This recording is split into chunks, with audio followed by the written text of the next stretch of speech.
Et voilà, ce ferme ta gueule qui tonne ce matin dans le studio d'RTL. Bonsoir Raquel Garrido. Bonsoir. Merci d'être avec nous. Députée insoumise, comment vous réagissez juste à ces trois mots-là?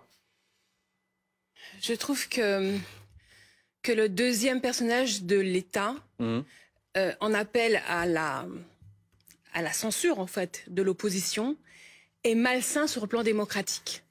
C'est-à-dire vous prenez les mots, j'allais dire, au pied de la lettre. C'est-à-dire, il demande à Jean-Luc Mélenchon de se taire. Oui, je pense qu'on a tous compris ça. Et c'est malsain. Moi, je suis, en matière de liberté d'expression, d'une culture très libérale. Je pense qu'il faut pouvoir, dans une société démocratique, gérer les conflits politiques par le verbe, par le vote, plutôt que par la violence. Donc ça veut dire qu'il faut qu'on puisse s'exprimer. Et vous savez, peut-être là je prends ma casquette d'avocate, je ne serai pas contredite par les avocats sur le plateau. La Cour européenne des droits de l'homme a une jurisprudence très libérale s'agissant des conflits politiques. Peut-être que ça peut choquer les gens à la maison, tel niveau de grossièreté, d'injures, etc. Mais vous, la grossièreté, voilà, ça vous, c'est pas le problème. Les téléspectateurs, les citoyens se feront leur idée de ce qu'ils attendent de ces hommes et femmes politiques. Ce que je veux dire, c'est que c'est la loi qu'on a le droit de s'invectiver dans une société démocratique. Oui, quand on est un protagoniste politique, oui, attention, ne pensez pas que ça vous donne tous le droit d'avoir des injures entre vous. Moi, je défends évidemment la liberté d'expression de Jean-Luc Mélenchon. Ah, mais là, on parle de celle de Gérard Larcher. Oui, mais vous dites... ça y est, c'est parti sur Jean-Luc Mélenchon. Bien joué, bien tenté. Mais détrompez-vous, il n'y a pas de mauvaise foi de ma part. Est-ce que vous ne dites pas une chose et son contraire? Vous dites à la fois que la Cour européenne est très libérale en matière d'invective politique. Je connais l'arrêt Handyside que vous citez, que la liberté d'expression vaut y compris pour les propos qui choquent, heurtent, etc. Je ne sais plus l'arrêt exact, les termes exacts, mais c'est choc, heurte et quelque chose. Ce qui est de moins en moins en réalité appliqué en France, puisque maintenant tout le monde a ce que Jean-Luc Mélenchon appelait des pudeurs de gazelle. Au moindre propos un peu fort, tout le monde tremble maintenant. Ouh là là, il a dépassé les bornes. Bon. Et vous dites ça et en même temps, cette espèce de boutade à la fin de Gérard Larcher. Pour vous, c'est une blague. Ferme ta gueule, c'est une blague. Quand on voit l'extrait, on voit bien qu'il dit ça presque amicalement pour Mélenchon. Il le fait d'une manière qui vise à dire qu'en fait, ils sont en connivence, qu'ils se connaissent. Et là, vous venez ici nous dire que c'est une grave atteinte au débat démocratique. Je vous trouve donc c'est une chose et son contraire. Alors, vous faites l'avocat de Gérard Larcher. Non, je vous rassure, on en a parlé il y a une heure, il était dans l'autre. Non, je suis contre la diabolisation de Mélenchon, mais je pense qu'il ne faut pas faire toute une histoire d'un bon mot sympathique du président Larcher. Alors je vais prendre appui sur un certain faisceau d'indices qui me conduit à penser que le contexte dans lequel Gérard Larcher profère ses propos est liberticide. Nous en sommes, vous le savez, au 20e 49.3. Ah bah bien sûr. Larcher, ça ne vous choque pas? Non mais Larcher, c'est connu, c'est un grand liberticide. Faut se méfier de Gérard Larcher pour les libertés. Pour les libertés publiques en France, il y a eu un personnage vraiment menaçant, c'est Gérard Larcher. Et d'ailleurs, on l'a vu là depuis 6 ans, s'il y a vraiment quelqu'un auquel il faut faire attention pour nos libertés, c'est Gérard Larcher. Faut dire ça à Maxime Zwitek qui décide de consacrer, d'ouvrir son journal sur ce sujet. Oui, mais donc, moi, je vous dis que actuellement, le standard de respiration démocratique dans notre pays est insuffisant et ça devrait toutes et tous nous alarmer. 20-49-3, je ne dis pas que c'est Gérard Larcher qui est responsable des 49-3, puisque le responsable est le président de la République, Emmanuel Macron. Mais Gérard Larcher ne nous aide pas comme parlementaires à faire valoir la possibilité pour les députés et sénateurs que nous sommes de voter effectivement les lois, d'accord? Il y a quand même, on cherche sa respiration sur le plan démocratique et il y a effectivement, je pense, vis-à-vis des insoumis, une idée qui commence à affleurer, c'est que ce serait dangereux d'avoir dans notre société démocratique, d'ailleurs Gérard Larcher le dit dans son interview. Mais c'est précisément pour ça, Raquel Garrido, et on va y venir, que nous avons choisi d'en parler ce soir. C'est parce qu'il n'y a pas que ce ferme ta gueule à la fin, qui est important, et on en parle là. Il y a d'autres choses, d'autres accusations qui sont portées par Gérard Larcher. On va y revenir, comme quand il dit que pour lui, Jean-Luc Mélenchon s'est mis en dehors de l'arc républicain. Et là, ce sont des mots forts, mais je reste d'abord sur ces 3 derniers mots, Christophe Barbier, pour avoir votre point de vue, notamment de ce que disent Raquel Garrido et Charles Consigny pour l'instant. Oui, j'écoute cela, mais il y a un personnage politique important récemment à qui on a dit ferme ta gueule, et c'est vous. Ce sont vos amis du groupe qui vous ont dit de vous taire, de ne plus prendre la parole à l'Assemblée en leur nom. Ils vous ont dit quelque part, en des mots plus polissés que ceux de Gérard Larcher, le même ordre de silence. Vous avez été sanctionné pour avoir critiqué Jean-Luc Mélenchon. Exactement. Alors, est-ce qu'aujourd'hui vous cherchez une rédemption? Est-ce que vous êtes dans un syndrome de Stockholm? Je suis très cohérente, je suis pour la liberté d'expression. Voilà. Donc, je vous dis au demeurant, et je le dis aussi à Gérard Larcher, que c'est vain de vouloir faire taire les insoumis ou une insoumise. Donc, de ce point de vue, je suis parfaitement cohérente. Donc vos propres camarades ont pratiqué cette injonction de silence à votre égard. J'ai demandé et je continue de demander la levée de ma sanction, voilà, dont je pense qu'elle ne sert pas la vie politique. Alors attendez, on y reviendra. Mais je voudrais simplement montrer à ceux qui nous regardent la réaction ce soir de Jean-Luc Mélenchon. Alors il a été piqué par un tweet de notre collègue Olivier Truchot de Story qui lui disait tout à l'heure: aucune réaction de Jean-Luc Mélenchon à cette heure. Gérard Larcher a-t-il réussi son pari? #ferme ta gueule. Réponse à ce tweet de Jean-Luc Mélenchon: bravo cher Olivier Truchot d'innover dans l'art de l'embrouille en pointant même mon silence contre moi. Il est assez éloquent pour vous faire réagir. Je veux laisser le ridicule bien inondé tout le champ de mes adversaires depuis le propos de Gérard Larcher. Toutes les indignations des chiens de garde sont annulées par le silence de la classe médiatique devant le borborigme du brave soldat Larcher. On peut reprendre la discussion là où elle a été interrompue. Cessez le feu à Gaza, on en parlait tout à l'heure. Halte au massacre. Pablo, on vous a pas entendu? Non mais moi, sur le débat entre Charles et Raquel, j'avoue que moi j'en ai un peu rien à foutre du ferme ta gueule de Gérard Larcher. Enfin, c'est vraiment pas mon sujet. Tout à l'heure, j'avoue, j'ai un peu poussé des cris d'orfraie, mais en vrai, c'est pas le sujet. Le sujet, en fait, c'est ce qui est en train de se passer. Et là, je rejoins ce que dit Raquel à l'encontre des insoumis. C'est-à-dire que vous avez toute une partie de l'échiquier politique, mais aussi de beaucoup de journalistes qui commencent à dire on va diaboliser Jean-Luc Mélenchon et d'ailleurs toute la France insoumise. Il ne faut. C'est Charles tout à l'heure qui parlait de la dieudonisation de Jean-Luc Mélenchon. Et ça, c'est un problème. Et c'est un grave problème démocratique parce qu'aujourd'hui, Jean-Luc Mélenchon, d'ailleurs comme l'ensemble des insoumis, il représente une certaine partie de la gauche. Et si on commence à dire à une partie de la gauche, maintenant, tu fermes ta gueule, on a un gros problème démocratique et on n'est plus capable, en fait, de tenir le débat public à la hauteur à laquelle il devrait être. Le problème démocratique, c'est s'il se taisait. Et en effet, il faut que cette gauche-là s'exprime à travers ses leaders, y compris Jean-Luc Mélenchon. Non, mais il y a se taire et puis systématiquement leur gueuler dessus dès qu'ils apparaissent sur un plateau attendez, en fonction de ce qu'ils disent, ça suscite des réactions vives et souvent méritées. Ils sont aussi eux-mêmes dans une volonté, les insoumis en général, surtout Mélenchon, de polarisation du débat parce qu'ils veulent agiter la société, la micro-société de l'hémicycle avec la stratégie du tohu-bohu, qui est démocratique, qui est une tradition de l'Assemblée depuis la Révolution, et puis la stratégie des tensions dans la société, en pensant que de ces tensions naîtra la révolution citoyenne qu'il appelle de ses voeux. Donc qu'il y ait face à ça des réactions vives, ça me semble tout à fait logique. On verra dans un instant ce qu'il y a derrière les mots de Gérard Larcher aussi. On verra un certain nombre de faits, de tweets, de paroles, de prises de parole de Jean-Luc Mélenchon qui posent problème à Gérard Larcher. On le verra dans un instant. Je sais que vous levez la main. Mais il y a juste une chose, Christophe Barbier. Je trouve qu'il y a eu aujourd'hui, et on a vu notamment Rick Ciotti qui dit moi j'applaudis au mot de Gérard Larcher. On a eu des condamnations très molles venues notamment du gouvernement. Je trouve qu'il y a une espèce... Enfin, est-ce qu'on n'est pas face à un deux poids deux mesures quand même? Est-ce qu'il ne faudrait pas d'abord dire, écoutez, ferme ta gueule? Ben non, on ne le dit pas. On ne s'abaisse pas à ça. Comme on a pu tomber sur Jean-Luc Mélenchon quand il a eu certains propos contre des journalistes, etc. Est-ce que la base, ça ne devrait pas être ça? Il ne devrait pas y avoir comment une poussée commune pour dire, ben non, ça, non. On a tendance à se résigner devant une certaine vulgarité croissante dans le débat public, qui est à l'image aussi de la société. Et si on veut que la société redevienne plus policée et civile, il faut qu'en effet, ceux qui en sont les représentants éminents donnent l'exemple. Donc là, en effet, on peut dire à Gérard Larcher, il n'a pas été exemplaire. Mais il ne faut pas aller jusqu'au fond des choses parce que là, c'est pas lui le responsable. C'est pas lui qui, depuis le 7 octobre, met de la tension dans le débat politique français. C'est bien Jean-Luc Mélenchon. C'est parce que Jean-Luc Mélenchon a dit ce qu'il a dit sur Routel Krief qu'il a une protection policière. Il n'y a pas de protection policière pour Jean-Luc Mélenchon. Jean-Luc Mélenchon, dans une loge de télévision, m'a appelé fasciste parfumé. Oui. On n'ai pas fait une affaire, je n'ai pas fait un procès. C'était dans une joute verbale. Je connais sa tendance à l'excès. C'est charmant d'ailleurs. Oui, d'ailleurs. C'était quoi le problème, fasciste ou parfumé? Ben voilà, c'est exactement ce que m'ont dit ensuite ceux qui trouvaient que l'étiquette fasciste, il fallait la dégainer assez vite. Ça m'étonne pas que Pablo rebondisse sur le parfum. Alors attendez. Tout le monde lève la main.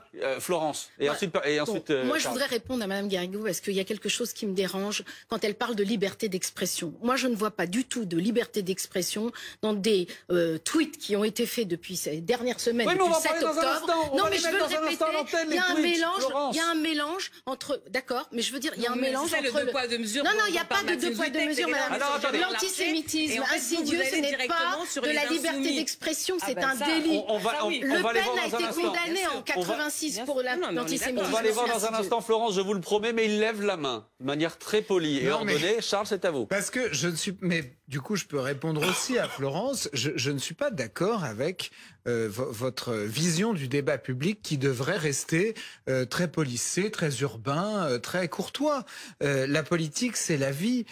Quand quelqu'un est mal payé, quand une femme se fait agresser dans les transports en commun, quand la planète prend 1,5 degré dans la gueule et que ça va probablement nous causer des difficultés terribles, quand la France dégringole sous nos yeux ébahis et devient une puissance de 15e zone, tout ça c'est concret, c'est violent. Donc encore heureux que les hommes politiques soient violents. On peut être virulent sans être vulgaire.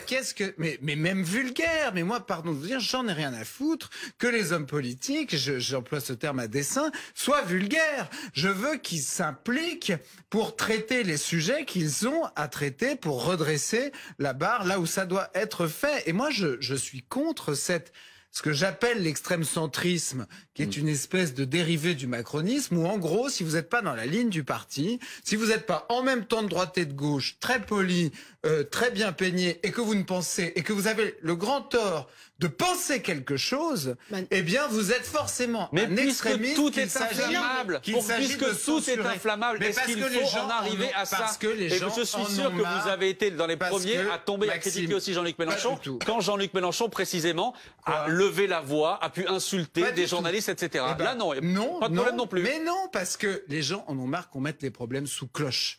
Il y a des problèmes dans la société qui sont réels, que les gens vivent dans leur chair, et il n'y a pas de raison qu'on soit bien peigné dans notre expression. Les hommes politiques, leur rôle, c'est de traiter les problèmes de la société. Eh bien, à mon sens, on ne doit pas les censurer. Et quand j'entends Christophe dit, et je suis heureux de l'entendre dire ça, que bien évidemment Jean-Luc Mélenchon doit pouvoir s'exprimer, j'ai entendu d'autres éditorialistes, c'est ça qui m'inquiète, qui ont commencé à expliquer qu'il fallait lui couper le micro purement et simplement parce qu'il devenait quelqu'un de dangereux. Je ne suis pas d'accord, bien que je sois pas en accord avec Mélenchon. Alors, on va revenir à ce que disait Gérard Larcher ce matin sur le fond de ce qu'il disait. On va voir ça avec Lisa Adef. Lisa, parce que Gérard Larcher ce matin critique aussi Jean-Luc Mélenchon sur ses prises de position de ces dernières semaines.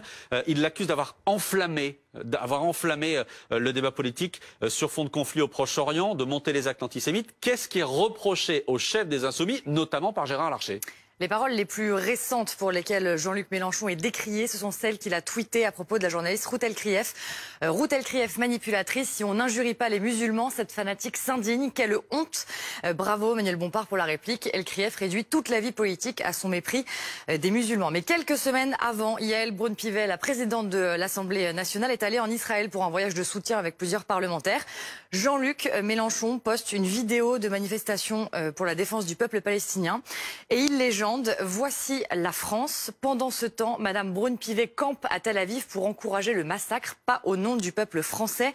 La présidente de l'Assemblée nationale accuse Jean-Luc Mélenchon de lui mettre une cible dans le dos. Elle dit qu'elle est convaincue que le mot camper n'a pas été choisi par hasard, en résonance historique à l'actualité du moment. Et entre-temps, il y a aussi les échanges avec le CRIF. Oui, le 9 octobre dernier, le Conseil représentatif des institutions juives de France organise plusieurs rassemblements de soutien à Israël après l'attaque du Hamas. Quelques heures plus tard, Jean-Luc Mélenchon tweet ceci, regardez: en obligeant tout le monde à s'aligner sur la position du gouvernement d'extrême droite israélien, en acceptant de manifester avec le RN, le Rassemblement National, en insultant les élus futiles du Parti Socialiste, le CRIF a isolé et empêché la solidarité des Français avec la volonté de paix et la demande de cessez-le-feu immédiat. Les morts de tous côtés méritent mieux et notre compassion totale. Et en juillet déjà, le président du CRIF accusait Jean-Luc Mélenchon d'être, je cite, prêt à sacrifier la République sur l'autel du communautarisme. Jean-Luc Mélenchon lui répondait: le président du CRIF utilise la cérémonie à la mémoire des victimes de la rafle des Juifs par la police française pour me prendre à partie.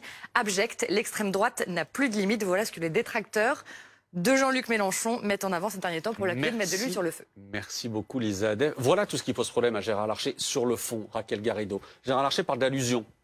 Il ne dit pas allusion antisémite, il parle d'allusion ce matin. Est-ce que tout ce que l'on a vu là des propos de Jean-Luc Mélenchon ces dernières semaines vous pose aussi problème? Alors d'abord, Maxime Zutek, ça, ce ne sont pas les tweets auxquels fait référence Gérard Larcher. Vous l'interprétez ainsi, mais Gérard Larcher n'a pas dit cela sur RTL. Là, c'est vous qui faites une belle compilation. Vous allez chercher des tweets d'il y a 2 mois. Vous faites un effet de système. Alors que vise Gérard Larcher ce matin? Je pense qu'il vise à défendre Rutel Krief. Je pense que c'est exactement ça le contexte. Rutel Krief est aujourd'hui... On a commencé par là, vous l'avez noté. Oui, mais parce que c'est ça l'actualité. On est sur BFM TV. C'est l'actualité. L'actualité, je crois que c'est celle-ci. Rutel Krief, journaliste qu'on connaît tous, est actuellement sous protection policière. C'est ça le fait. Oui, et je dois dire, oui, attendez, d'abord par rapport à ça, pour quelle raison? Pardonnez-moi. Bah si, permettez-moi de contextualiser. Pourquoi les Non, mais d'abord, prenons ce fait-là. C'est gravissime, c'est un problème démocratique. De la même façon que je plaidais tout à l'heure pour la liberté démocratique, qu'une journaliste en vienne à devoir faire son travail en se sentant pas en sécurité. Nous avons besoin dans une... Attendez, arrêtez 2 secondes. Si vous voulez, on viendra sur ce que chacun doit faire pour que l'air devienne respirable. Moi, je dois dire que je ne me satisfais pas de cela et je veux premièrement manifester mon empathie vis-à-vis de Rutel Krief, de ses proches, de sa famille. Je sais ce que c'est d'être menacé. Personne ne devrait pouvoir faire son travail, ne devrait avoir à faire son travail dans ce contexte. Et ce qui vaut pour Rutel Krief vaut pour tout un tas de métiers, notamment des métiers indispensables à la démocratie comme le sont les journalistes. Elle vaut aussi pour les politiques. Car je rappelle, et c'est peut-être aussi ça qui... Je ne voudrais pas faire de psychologie, mais qui explique une certaine dose d'agacement chez certains insoumis, c'est qu'il y a aussi des insoumis qui sont menacés, qui sont cibles de menaces de mort. Dans mon cas, je prends juste mon cas, moi j'ai 2 Zémouriens qui sont passés à l'acte, qui ont mis en scène un tutoriel sur comment m'assassiner. Il y a 2 ans, j'ai dû cacher mes enfants. Je sais ce que c'est et je ne le souhaite à personne. Et Rutel Krief, on peut avoir des critiques rudes à l'égard de sa façon de faire son travail de journaliste, et pas elle, pas que elle, Christophe Barbier, vous, etc. C'est même un devoir civique que de obtenir de la presse qu'elle soit de qualité. Et là, ça va au-delà. Les mots de Jean-Luc Mélenchon, ils vont au-delà. S'agissant du conflit au Proche-Orient, Rutel Krief a fait au minimum des erreurs factuelles qu'elle a d'ailleurs reconnues elle-même, sur lesquelles elle est revenue elle-même, puisque par exemple elle avait attribué aux organisations non gouvernementales humanitaires qui sont sur le terrain à Gaza une certaine forme de complaisance avec le terrorisme. Bon, c'était une erreur factuelle qu'elle a reconnue, mais qui met en danger ces ONG-là. Donc il faut faire attention. Chacun doit faire attention en fait. Donc vous dites aussi à Jean-Luc Mélenchon, aussi fais attention à ce que tu dis. Je pense que ce qui motive l'expression de Jean-Luc Mélenchon, c'est la critique journalistique, pas autre chose, pas l'antisémitisme, pas autre chose, c'est la critique journalistique. Je pense que le fait que ce tweet ait été vu par des millions de personnes, liké par des milliers de personnes, d'internautes, montre qu'il touche quelque chose que ressentent les téléspectatrices et les téléspectateurs. Aussi, on en revient à la question un peu du 2 poids 2 mesures tout à l'heure. Vous n'y voyez pas d'allusion, comme dirait, et je ne prononcerai pas d'autres mots, comme dirait ce matin Gérard Larcher. Vous ne voyez pas d'allusion dans les mots de Jean-Luc Mélenchon. Non, je pense que c'est un... En fait, la difficulté, c'est qu'on est tous maîtres de notre audience et de l'effet du pouvoir que l'on a. Rutel Krief, comme vous, est une journaliste qui est dans les médias mainstream, dominants. Donc quand elle parle, ça a des effets. Jean-Luc Mélenchon, c'est pareil. Il a des millions de followers. Oui. Quand il s'exprime, cela a des effets. Donc tout le monde doit faire gaffe. Il faut faire gaffe, c'est tout. Et moi, je considère, juste pour terminer là-dessus, parce que sur la question de l'antisémitisme, j'aime pas cette discussion que j'entends sur est-ce que c'est vrai, est-ce que c'est pas vrai, etc. C'est factuel que depuis le 7 octobre, il y a eu une augmentation des délits de nature antisémite, des atteintes antisémites. C'est factuel. Et cela même a été documenté en Israël ou ailleurs pour dire que la politique de Netanyahou mettait en danger les Juifs du monde entier. Là, on s'écarte de notre sujet. On en parlait dans la première. On s'écarte de notre sujet. Non, je veux rester. C'est pas un autre sujet. Moi, je veux rester sur ce dont on parlait. Christophe Barbier, Raquel Garrido dit tout le monde doit faire gaffe. Dans la période extrêmement tendue que nous traversons depuis des années, et de manière encore plus virulente depuis ce qui s'est passé le 7 octobre, c'est vrai que le débat politique a tendance à devenir électrique, on est sur une poudrière, et en effet, chacun doit faire attention à ne pas faire sauter cette poudrière. Gérard Larcher a craqué une allumette aujourd'hui, Jean-Luc Mélenchon se promène avec un lance-flamme depuis plusieurs mois. Voilà la différence. Donc si on doit faire attention, il faut que Jean-Luc Mélenchon fasse un gros effort et Gérard Larcher un petit effort. Pardon. La question de la qualité de l'information, c'est pas un petit sujet. Bien sûr. Nous, les téléspectatrices et les téléspectateurs, les citoyens, nous ne sommes libres que seulement à condition que nous puissions nous faire une opinion politique sur les choses. On ne peut pas se faire une opinion politique si ce qu'on entend à la télé, c'est factuellement faux. Si par exemple, biaisé, quand LFI dit que le Hamas n'est pas un mouvement terroriste, c'est factuellement faux. Pardon. Et pourtant on l'entend. Pardon. Ça relève de l'opinion. Je suis désolée. C'est pas la mienne. C'est de l'opinion. Mais c'est pas l'opinion. L'Union européenne dit qu'il est terroriste. L'État national dit qu'il est terroriste. Les actes du 7 octobre disent que c'est terroriste. Voyez comment vous êtes à déplacer le sujet. Nous, les gens qui vous regardent là, si quand vous parlez, ils ne vous croient pas parce qu'ils pensent que vous êtes en train de défendre des choses, votre propre idéologie, votre propre biais. Alors nous ne sommes pas libres. Donc oui, nous devons vous dire quand vous faites n'importe quoi, quand votre travail est mal fait, nous devons pouvoir vous le dire et vous devriez l'écouter. Raquel Garrido, les gens qui ne sont pas d'accord avec moi, qui se forgent leur propre opinion, en étant en contradiction avec moi, ça me va très bien. Je ne cherche pas leur voix. Simplement, je constate que dire des choses de qualité pour la France insoumise, c'est être d'accord avec la France insoumise. C'est être soumis aux insoumis. Non, sur le Hamas qui n'est pas terroriste, je parle de déontologie journalistique, je parle de vérification des faits. C'est pas la même chose. Est-ce que l'on voit à quel point vous déplacez le sujet depuis Gérard Larcher, Jean-Luc Mélenchon et maintenant ça retombe sur les journalistes? Charles Consigny. Et pourquoi on pourrait pas? Alors justement, pourquoi c'est quand même ça que révèle cette discorde, si on peut l'appeler ainsi. Et je ne veux pas sous-estimer ce qui arrive à Hotel Krief. Et encore une fois, je manifeste le fait que ça me dérange que ça en vienne là. Et vraiment, je voudrais qu'on l'évite. Et nous aussi profondément, on lui a évidemment apporté notre soutien. Cependant, on ne peut pas nier que la discorde entre ces millions d'internautes qui se sont exprimés en fait à travers ce tweet, parce qu'en réalité, si ça avait été un tweet liké par une personne, personne n'en parlerait, d'accord? Le phénomène qu'il y a, c'est que vous avez des millions de personnes qui ont vu ça, qui ont liké ça, et qui se disent mais c'est vrai ce qu'il dit Mélenchon sur Hotel Krief. Alors attendez, je vais vous tous donner la parole. C'est ça aussi la chose que je ne comprends pas, c'est que tout ce que vous êtes en train de dire là, tout ce qui se passe avec les tweets de Jean-Luc Mélenchon, etc. ces dernières semaines, ça amène Jean-Luc Mélenchon à être devenu l'homme politique le plus impopulaire de France. Donc je veux bien qu'il ait la vérité, que vous ayez la vérité. Il est aujourd'hui, dernier sondage de Doxa, 62% d'opinion négative. 62% d'opinion négative. Et ça vous inquiète ? Non, je constate, je donne un fait, vous voyez, je donne un fait. Moi, je fais pas la stratégie politique. Je suis pas chef de la communication de Jean-Luc Mélenchon. J'essaye. Comment dire, de me positionner en tant que citoyenne, en tant que responsable politique. En tant que citoyenne, je veux une presse de qualité qui fasse un travail de vérification. Je veux une presse libre. Anne Lavrieux, qui a fait une enquête sur le fait que la France a vendu des armes à l'Égypte, s'est mis en garde à vue. Votre collègue Mohamed Kassi de France TV5 Monde, qui simplement parce qu'il fait une interview qui tient la route face à un général de Tsahal, pas du tout. On va pas revenir là-dessus, on va pas refaire ce débat-là. Mais là, les gens à la maison, ils se disent... Il lui coupe la parole, madame. Non, là, pardon. Parce que jamais on se fait couper la parole. Non, mais ça, c'est à la limite couper la parole. Non, mais il lui coupe la parole. Attendez. Juste une chose, on peut pas aller là-dessus parce qu'honnêtement, on peut pas refaire tous les débats de ces dernières semaines.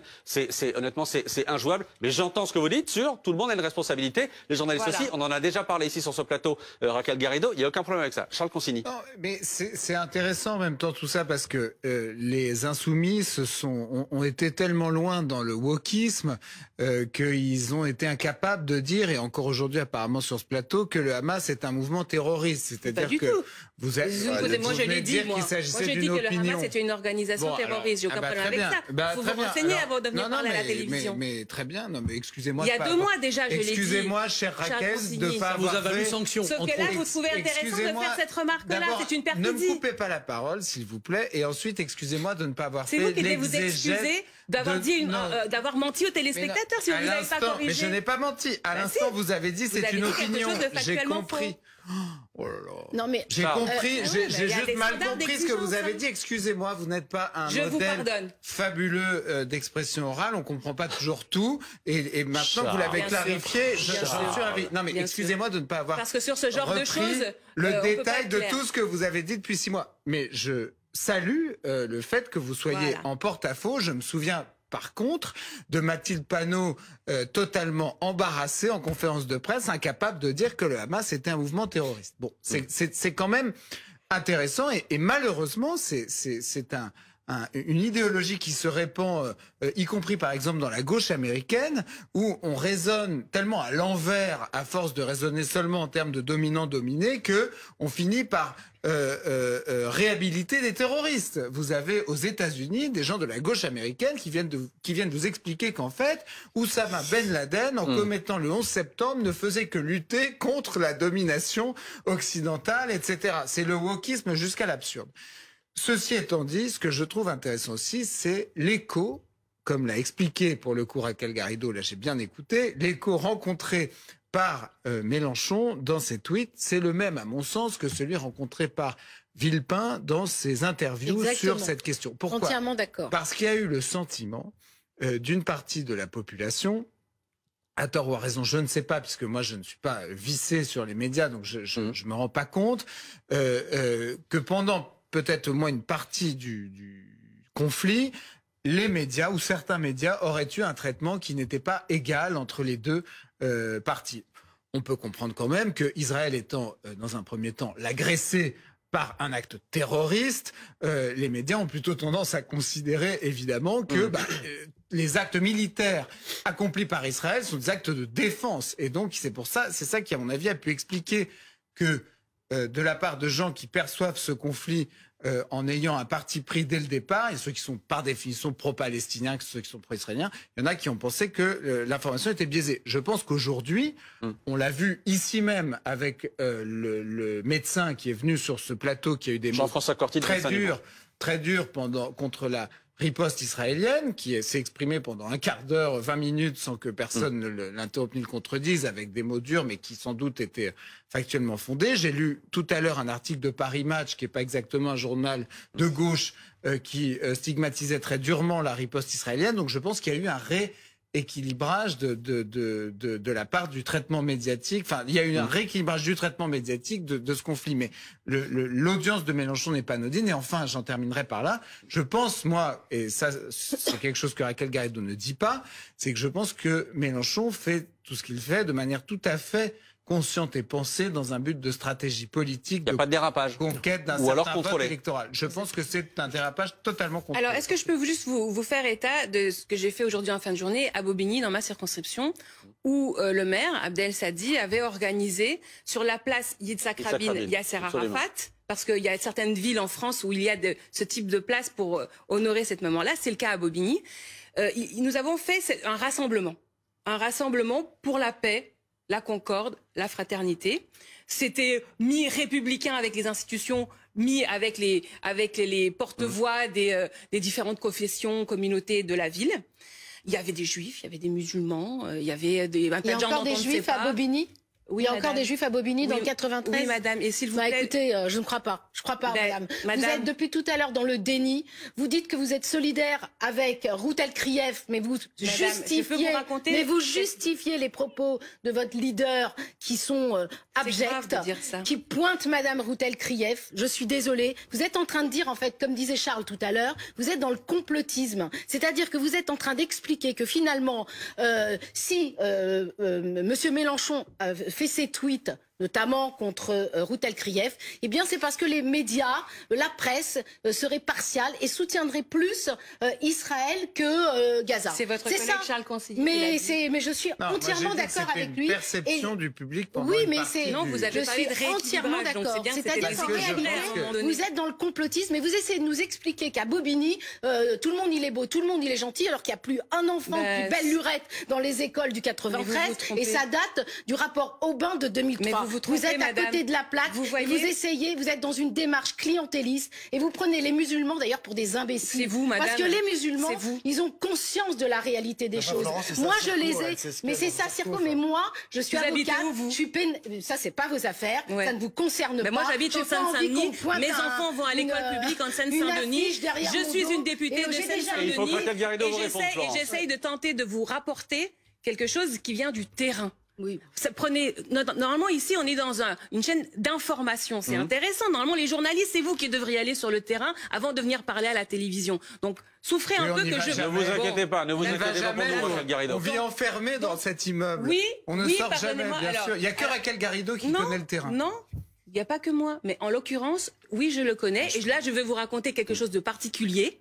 Parce qu'effectivement, c'était une initiative particulière qui fait sens. Je trouve que c'est un beau symbole qu'en Seine-Saint-Denis, à Bobigny, les autorités politiques organisent quelque chose sur la place Yitzhak Rabin, Yasser Arafat. Je pense que ça fait sens. Je pense que ça fait sens quand il y a des juifs, d'accord, qui sont présents à côté de musulmans, à côté de sikhs, à côté d'athées, de communistes, d'insoumis, de voisins. Oui, mais ça, vous, voilà. comme le dit Je pense que ça Florence fait Watt, vous sens. savez que ça n'est pas la vie quotidienne. Mais c'est précisément. Et vous savez que mais beaucoup de vous gens, regardez, mais vous savez que beaucoup de gens de confession juive ont je pense fui que c'est ces ça qui, quartiers-là. je pense que c'est ça qui Mais il y a peut-être plus irrite les personne, gens. il y a plus de vie dans ces Vous regardez la banlieue, premièrement au télescope, deuxièmement avec un biais qui vous fait penser qu'il y a un électorat pro-crime.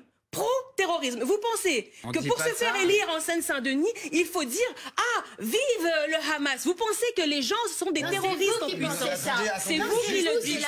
Pablo, vous avez entendu. Mais juste, Pablo. Et moi, je veux Non, mais dire ce que que les vous gens chez moi, comme dans toute la France en réalité, parce que c'est semblable et ça nous unit tous, les gens veulent que les bébés arrêtent de mourir, que les mamans arrêtent de mourir, que les Israéliens civils ne soient pas victimes d'attaques terroristes. Voilà ce que veut tout le monde. bien Et sûr. on aurait dû pouvoir le dire ensemble. Pablo. Non, mais Tous Raquel, déjà oui, depuis mais 2 mois, Pablo, ils sont désolé, ambiguïtés. Charles, s'il vous plaît, je Pablo. trouve ça particulièrement dégueulaise ce que vous faites, Charles et Florence. C'est-à-dire que Raquel Garrido nous parle d'une initiative qui a eu lieu sur son territoire, Oui, mais où en gros ils ont essayé de mettre tout le monde ensemble et de parler de paix. Et vous Oui. dites, mais non, vous êtes en train de nous mentir. on dit vous êtes en juste train de- vous que- avez un on dit- agenda on dit caché, juste je que sais ça pas ne quoi. reflète C'est pas. dégueulasse. Mais non. mais que ça reflète quoi? Ça se On construit. dit que Elle ça fait de la reflète pas la politique. Elle est réalité là. quotidienne de la La réalité Seine-Saint-Denis. quotidienne, c'est quoi la réalité quotidienne de la Seine-Saint-Denis? Tu crois que c'est Bah, que de la la haine entre réalité, les c'est que communautés? la plupart Mais c'est des faux. gens de C'est confession faux. En juive qui étaient en comme Seine-Saint-Denis partout se ailleurs, sont les gens barrés. le savent. Ah oui. Mais Mais pas arrête, du tout, Pablo, il y a plus arrêtez. personne. Mais arrêtez de vouloir Mais il y a monter plus les communautés les unes personne. contre Mais les autres. c'est pas nous.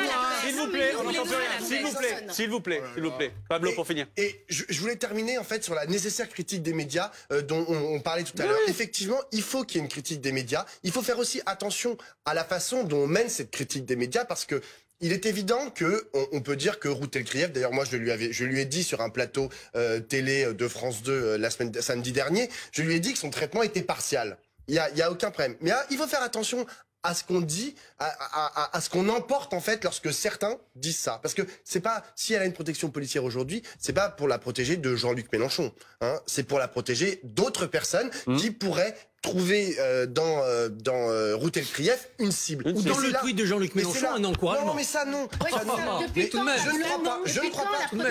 Et d'ailleurs, Gérald Darmanin a été très clair lorsqu'il en a parlé. Il a parlé du tweet de Jean-Luc Mélenchon, mais il a dit qu'elle était la cible de beaucoup de menaces. Et je ne pense pas que Jean-Luc Mélenchon soit la cible de toutes les menaces dont aujourd'hui Routel Krief est la cible. Et c'est un problème parce que, et je voudrais en terminer là-dessus, c'est que en fait, lorsqu'on fait des critiques des médias, on n'est pas nécessairement antisémite, on n'est pas nécessairement porteur d'une haine révolutionnaire qui veut tout foutre par terre.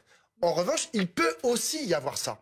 Et ça, c'est un problème. C'est-à-dire que c'est de la même manière quand on est antisioniste, on n'est pas forcément antisémite. En revanche, dans l'antisionisme, parfois se cache de l'antisémitisme. Et c'est là, et c'est ça qu'il faut, c'est à ça qu'il faut faire attention. Et lorsqu'on attaque Routel Krief, il faut faire attention parce que il y en a qui utilisent la critique des médias et tous, en visant tout spécialement Routel Krief pour être antisémite. Et avec cela, il faut être intraitable. Avec cela, il faut dire non. Là, il y a une limite, en fait. On peut attaquer Routel Krief quant à son travail, mais pas quant à ce qu'elle est. Et si Jean-Luc Mélenchon pouvait le rappeler à l'égard d'un tweet et s'excuser auprès de Routel Krief, puisque a priori Gérald Darmanin dit que ça a aussi causé sa mise sous protection policière, je pense que ça serait très heureux. Peut-être d'ailleurs qu'il l'a déjà fait. Hein. Peut-être qu'il lui a envoyé un texto pour s'excuser. On ne sait pas. Oui, parce que dire qu'elle incarne quelque part une haine anti-musulman, lue par un musulman intégriste, un candidat au djihad ou à l'attentat, ça peut avoir un effet déclencheur très regrettable. Je suis d'accord, Pablo. Jean-Luc Mélenchon devrait écouter ce conseil-là donné par Pablo. Pour la Seine-Saint-Denis, je voudrais renvoyer au livre de Patrick Haddad, le maire de Sarcelles, qui s'appelle Nos racines fraternelles, qui raconte pendant des décennies comment on a essayé de bâtir un modèle de cohabitation, de partage de ce qu'est la République française, de ce qu'est l'universalisme. Cet universalisme, il a besoin d'être défendu tous les jours, y compris par Jean-Luc Mélenchon, qui le faisait il y a 30 ans et qui le fait beaucoup moins aujourd'hui. Et on a tous besoin d'être des agents constructifs de la paix. et de la sécurité des acteurs de la démocratie, qui sont monsieur, madame, tout le monde, mais aussi les protagonistes politiques. Tout à fait. Et ça n'est pas normal que Jean-Luc Mélenchon soit menacé de mort. C'est pas normal que j'ai des collègues députés insoumis qui soient menacés. Certains ont demandé des protections policières, ils ne les ont pas eues. Donc, monsieur Mélenchon a une protection policière? Je ne crois pas. En toute hypothèse, premièrement, j'espère que l'état de la menace concernant Ruth Krief va être évalué et qu'elle va être considérée à un moment. Et Yael Braun-Pivet. Et concernant Ruth Krief, j'espère qu'à un moment donné, l'état de la menace sera analysé pour lui permettre de faire librement son travail sans cette protection policière. On le souhaite aussi parce qu'il faut le dire quand même, malgré tout, on ne l'a pas dit ce soir, il y a 3000 personnes d'une extrême droite violente qui sont en armes dans ce pays. C'est un sujet de renseignement, c'est un sujet de sécurité. Il y a eu la dissolution d'ailleurs au Conseil des ministres. Et qui concerne non seulement les journalistes. On a vu Salia Braclia par exemple qui a été la cible suite à son interview de Marion Maréchal Le Pen qui elle niait. Elle disait il n'y a pas de violence à l'extrême droite alors que c'est factuellement faux. Il y a eu des morts, il y a eu des condamnations. Et on en a parlé ici même encore hier soir. Et c'est le contexte malheureusement dans lequel nous faisons tous de la politique aujourd'hui. Et je pense fondamentalement ce qui doit nous guider, c'est la possibilité de la paix entre nous. Et ça passe par la politique, même avec des mots un peu Mais pas de paix sans liberté, y compris pour les Palestiniens. Pas de paix sans liberté. Merci. Et pas de paix avec des terroristes. Oui. Ça et pour pas tout de le paix monde. sans liberté. Et pas de paix sans État. Merci Raquel Garrido. Merci à vous. Merci d'être